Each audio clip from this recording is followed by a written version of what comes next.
علیکم میں امداد سمرو۔ جنرل فیض حمید رہا ہو گئے، عمران خان صاحب بے شرم ہیں، شرم نہیں ہے، حیا نہیں ہے، تعلق کا بھرم نہیں ہے۔ یہ عمران خان صاحب کے قریبی ساتھی نے یہ باتیں کی ہیں، اور ایک واردات ہوئی ہے سینٹ میں۔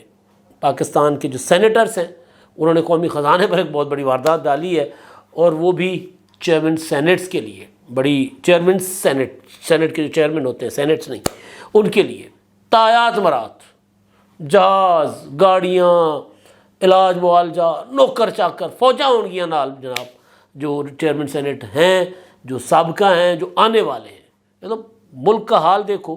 کہ لوگ بے روزگاری سے تنگ آ کر ملک چھوڑ رہے ہیں، حادثات ہو رہے ہیں۔ جو یونان میں حادثہ ہوا ہے پاکستان سے تارکین وطن کے ساتھ، 300 کے قریب ابھی تک پاکستانی خبر ہے کہ وہ اس میں جاں بحق ہو چکے ہوئے ہیں، جن میں صرف 50 لوگوں کا تعلق صرف گجرات سے ہے۔ ظاہر ہے بھوک ہے، افلاس ہے۔ عالم یہ ہے کہ وزیر اعظم کے ساتھ وزیر خارجہ لڑائی کر رہے ہیں کہ بھائی میرے سیلاب متاثرین جو ہیں سندھ کے، ان کے آپ نے پیسے نہیں دیے، وہ بھوکے ننگے بیٹھے ہوئے، آج بھی ان کے گھر نہیں بنے۔ ابھی سائیکلون گزر گیا، تباہی چھوڑ گیا وہاں پر، تھرپارکر میں جو جھگیاں لوگوں کی ہوتی ہیں وہ گر گئیں۔ اب کچھ مجھے ایک دوست کہہ رہا تھا یار یہ گھر ہیں، میں نے کہا جی جس کے پاس جو ہوتا ہے نا وہی اس کا ہوتا ہے۔ ظاہر ہے تھرپارکر ساحلی پٹی جو ہے سندھ کی، وہاں پر یہ جو ماہی گیر، غریب غربا یہ رہتے ہیں، یہ اپنا تنکا اکٹھا کر کے نا جھونپڑیاں بناتے ہیں، وہ اڑا کر لے جاتا ہے طوفان آ کر۔ تو وہ بیارو مددگار بیٹھے ہوئے، حکومت سندھ اپنے تھی وہاں جو کچھ کر رہی ہے، لیکن یہاں چیز یہ ہے کہ یہاں پر ہمارے اور نام جو سنے جنہوں نے یہ کچھ کیا ہے تو بندہ دنگ رہ جاتا ہے کہ ٹھیک ہے، میں مانتا ہوں کہ پاکستان میں جو سیاسی عہدے ہوتے ہیں، مطلب وزیر اعظم ہو گیا، چیئرمین سینٹ ہو گیا، پریزیڈنٹ ہو گیا، ان کو شاید اتنی ریٹائرمنٹ کے بعد پرکس پریولیجز نہیں ملتی جتنی بیوروکریٹس کو ملتی ہیں، جتنی جرنیلز کو ملتی ہیں، لیکن یہ آپ نے ہی بنانی ہے نا، آپ نے ہی ساری چیزیں طے کرنی ہے کہ کس کو کیا ملے گا۔ آپ قانون بنا لیں، برابر کر لیں چیزیں، لیکن دوڑ لگی ہے کہ اگر کسی کے پاس زیادہ ہے تو اس کے برابر ہونا ہے۔ یہ دوڑ نہیں ہے کہ یار ان کو بھی نیچے لے کر آ جاؤ۔ ججز کو پچھلے دنوں پبلک اکاؤنٹس کمیٹی نے ریکارڈ منگوایا تھا ججز کا کہ ججز کو کتنی تنخواہیں جاتی ہیں، ریکارڈ منگوایا تھا۔ ریٹائرمنٹ کے بعد وہ کیا لیتے ہیں، اب کیا لے رہے ہیں، پبلک اکاؤنٹس کمیٹی نے منگوایا تھا۔ پتہ چلا کہ جناب 15 لاکھ، 16 لاکھ، 18 لاکھ پہ ان کو، اور اس کے علاوہ باقی اپنا تاحیات، یوٹیلیٹی بلز فری، نوکر چاکر فری، علاج معالجہ فری۔ تو ان کو نیچے لانے کے بجائے یہ خود اوپر جا رہا ہے۔ اب چیئرمین سینٹ کی حد تک یہ بات آ گئی، اسپیکر کی طرف چلی جائے گی، اسپیکر کے بعد پھر ارکان جو ہیں وہ سینٹ کے اور قومی اسمبلی کے ارکان ان کی طرف چلی جائے گی۔ ارکان قومی اسمبلی اور چیئرمین ارکان صوبہ اسمبلی اور سینٹ جو ہیں ان کی تنخواہیں کم ہیں، بالکل کم ہے۔ یہ بالکل ٹھیک بات ہے کہ مطلب 2 لاکھ کے اندر ان کی تنخواہیں ہوتی ہیں، باقی وہ پھر ٹریول الاؤنس وغیرہ ہوتا ہے، ٹی اے ڈی اے جو ملتا ہے وہ تنخواہیں بڑھوا دیں، بالکل بڑھوا دیں اس میں۔ لیکن یہ جو تاحیات، مطلب بھائی داماد بن جانا نا ریاست کا، وہ داماد بن گئے تو وہ داماد بھائی اس طرح نہیں، مطلب وہ کہا تھا نا خواجہ آصف صاحب نے کہ جس طرح ہم دامادوں کو کوئی اس طرح نہیں پالتا جس طرح ہم ان کو پال رہے ہیں۔ خبر جو ہے یہ انصار عباسی صاحب نے پھوڑی ہے، کیونکہ جو اپنا مرات اور سینیٹرز کی اور تنخواہوں کے لیے اور ایک بل تھا، تو اس میں خاموشی کے ساتھ جو واردات ڈالی گئی ہے، کیونکہ کچھ سینیٹرز جو ہے وہ کہہ رہے ہیں ہمیں تو پتہ ہی نہیں تھا، وہ یہ ہے کہ جی چیئرمین سینٹ جو ہوں گے وہ ان کے پاس ریٹائرمنٹ کے بعد بھی، یعنی موجودہ چیئرمین سینٹ جو ابھی ہیں، جو آنے والے ہیں، جو سابقہ ہیں، وہ ریٹائرمنٹ کے بعد ان کو اپنا کیا کیا ملے گا۔ اس میں یہ ہے کہ کوئی سیکورٹی گارڈز 12 کے قریب ان کے اپنا ان کو ذاتی ملازمین ملیں گے، تاحیات ان کو، ان کے اہل خانہ کو فری علاج ملے گا، چاہے وہ علاج کروانا چاہیں سرکاری ہاسپٹل سے، پرائیویٹ ہاسپٹل سے۔ اور یہ بھی پروویژن ہے کہ اگر وہ علاج کروانے داخل نہیں ہونا چاہتے اسپتال میں، تو گھر میں بھی جو علاج کروائیں گے اس کی بھی وہ سرکاری خرچہ اس پر بھی ہوگا۔ یعنی اگر پیناڈول ٹیبلٹ خریدیں گے یا کوئی ایسی چیز، کھانسی کا شربت خریدیں گے، تو اس پر بھی سرکاری خزانہ جو ہے وہ خرچ کیا جائے گا۔ اچھا، اس کے علاوہ جو ہے وہ 4 گارڈز ہوں گے، 6 گارڈز ہوں گے، 6 گارڈز ہوں گے جس میں پولیس ایلیٹ فورس وغیرہ کے 12 مجموعی طور پر 12 ملازمین ہوں گے، اور وہ اگر باہر سفر کرنا چاہیں کمرشل ٹکٹ پر تو ایک فیملی کا ایک ممبر ساتھ لے کر جا سکتے ہیں، لیکن وہ اتھورائزڈ ہوں گے کہ وہ حکومت کو کہیں گے ہمیں جہاز دے دو، وہ جہاز پر چلے جائیں گے، وہ جہاز پر جا کے سیر سپاٹے کر کے آ جائیں گے۔ گاڑیاں انلمیٹڈ، لکھا نہیں ہوا کتنی گاڑیاں بھی ان کو ملیں گی، اور باقی پھر وہ تو ہوتا ہی ہے بجلی گیس وغیرہ کا۔ اچھا، اب اس میں جو نام ہے، ویسے تو پرائیویٹ ممبر بل تھا یہ، کودا بابر ہیں، منظور احمد، رضا ربانی صاحب کا نام ہے، یوسف رضا گیلانی کا نام ہے جنہوں نے یہ بل پیش کیا ہوا ہے، فاروق ایچ نائک صاحب، مشاہد حسین سید صاحب ہیں،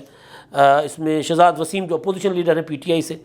اور باقی دیگر۔ اب اس میں یہ ہے کہ جو رضا ربانی صاحب، یہ تو براہ راست کانفلکٹ آف انٹرسٹ ہے کیونکہ سابق چیئرمین رہ چکے ہیں، موجودہ چیئرمین سینٹ انہوں نے بل پیش کرنے دیا، ان کو خود اس کا فائدہ ہو رہا ہے۔ تو یہ مطلب عجیب صورتحال ہے نا کہ آپ دیکھیں کہ پاکستان جا کس طرف رہا ہے، حالات کیا ہیں۔ میں بالکل اس بات کا قائل ہوں کہ ہمارے سیاسی جو لوگ ہیں، جو قومی اسمبلی میں ارکان ہوتے ہیں، سینٹ میں ہوتے ہیں، واقعتاً جو پولیٹیکل لوگ ہیں، باقی تو آتے ہیں نا جو مطلب سینٹ کے ممبر بننے والے، اب وہ تو سگریٹوں کے کاروبار والے بھی آ جاتے ہیں، طرح طرح کے لوگ وہاں پر آ جاتے ہیں، وہ آ کر اربوں خربوں روپے لگا کر آتے ہیں اور پھر اس سے زیادہ بنا کر جاتے ہیں۔ ان کے علاوہ جو ہیں ان کا مطلب جس طرح اس میں انور دین صاحب ہیں، اس میں کچھ اور لوگ بھی ہیں، عفنان خان صاحب ہیں، اس طرح کے لوگ جو ہیں، یہ ایون رضا ربانی صاحب بھی میرا خیال ہے ان کا کوئی اتنا وہ کوئی بہت کوئی بلینر نہیں ہے وہ بھی، تو اس طرح کے لوگوں کا گزارا تنخواہ میں ممکن نہیں ہوتا۔ پلوشا خان صاحبہ ہیں، ان کا گزارا تنخواہ میں ممکن نہیں ہوتا۔ تو تنخواہ جو ہو، رکن قانون ساز جو ہو، قومی اسمبلی یا سینٹ کا رکن یا اسمبلیوں کا، پنجاب اسمبلی یا سندھ اسمبلی کے ارکان ہوں، ان کی تنخواہیں اور پرکس ان کے ٹھیک ہونے چاہیے، لیکن جب تک وہ ممبر ہیں، اس کے بعد تاحیات کر دینا سارا کچھ، یہ تو عجیب صورتحال ہے۔ رضا ربانی صاحب جیسے بندے کا اس میں نام آنا کہ وہ موور ہیں، انہوں نے پیش کیا ہے، حیرت ہوئی ہے ویسے۔ اچھا جی، اب بہت چرچا تھا، لیکن اس چرچے سے پہلے ایک اور طرح لائٹ سی خبر ہے میرے پاس۔ آموں کا سیزن چل رہا ہے، آم ڈپلومیسی چلتی ہے۔ خورشید شاہ صاحب نے آم بھیجے ہیں ان کے باغات کے، نواز شریف صاحب کو، شہباز شریف صاحب کو، مریم نواز صاحبہ کو 4 پیٹیاں۔ آج ہی خورشید شاہ صاحب کی جو ٹیم تھی وہ ان کے گھر پہ پہنچائی ہے۔ جاتی عمرہ گئی ہیں 8 پیٹیاں، مریم نواز کی 4 اور 4 نواز شریف صاحب کے حصے کی، اور ماڈل ٹاؤن گئی ہیں 4 پیٹیاں شہباز شریف صاحب کو، اور اس کے علاوہ باقی جو پولیٹیکل لوگ ہیں ان کو بھی وہ بھیجتے رہتے ہیں۔ اسی طرح بلاول ہاؤس بھی آم بھیج رہا ہے، دھڑا دھڑا آم بھیج رہا ہے بھائی لوگوں کو۔ بلاول ہاؤس کی وہ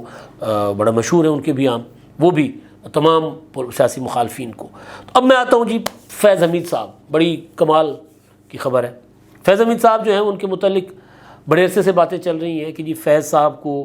ہاؤس اریسٹ کر لیا گیا ہے، فیض صاحب گرفتار ہیں، فیض صاحب مصیبت میں ہے، اس میں کوئی شک نہیں۔ فیض حمید صاحب جو ہے، فیض حمید صاحب، فیض صاحب کہو تو پھر وہ ہوتا ہے نثار تیری گلیوں سے وطن کے جہاں چلی ہے رسم کہ کوئی نہ سر اٹھا کے چلے،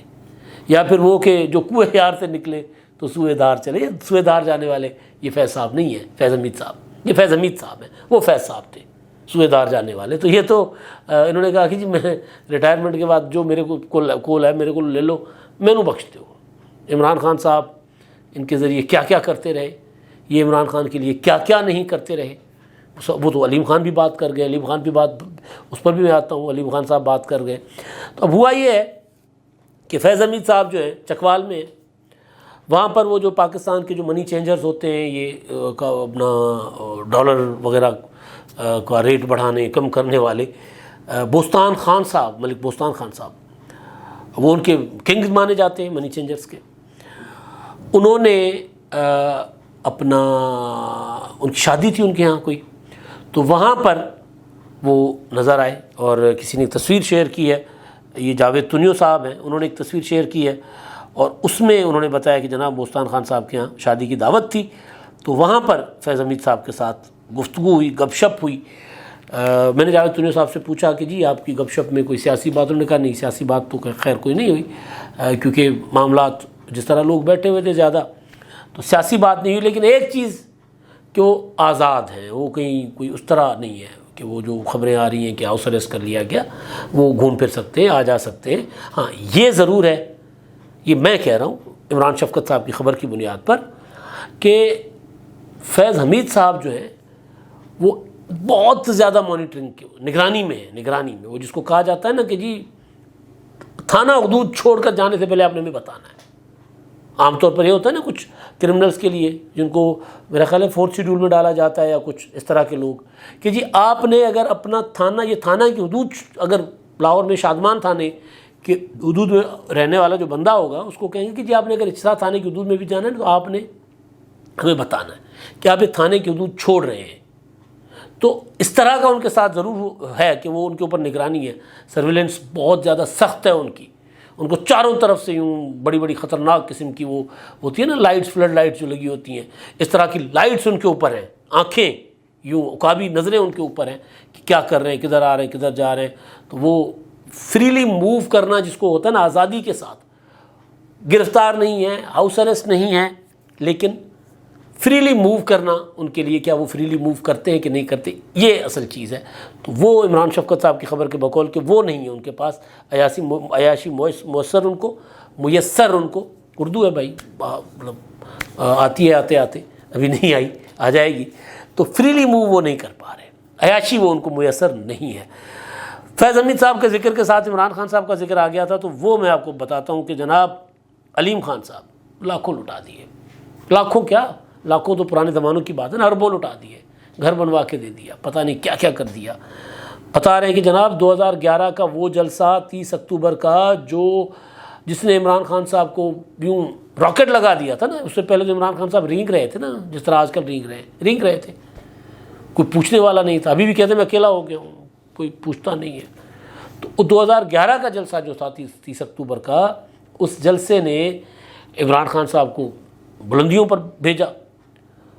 تو بلندیوں پر جا کر پھر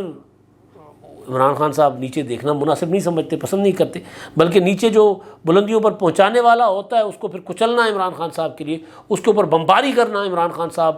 اپنا اولین فرض سمجھتے ہیں۔ تو وہ یہ کہہ رہے ہیں کہ جی میں نے عمران خان صاحب کو،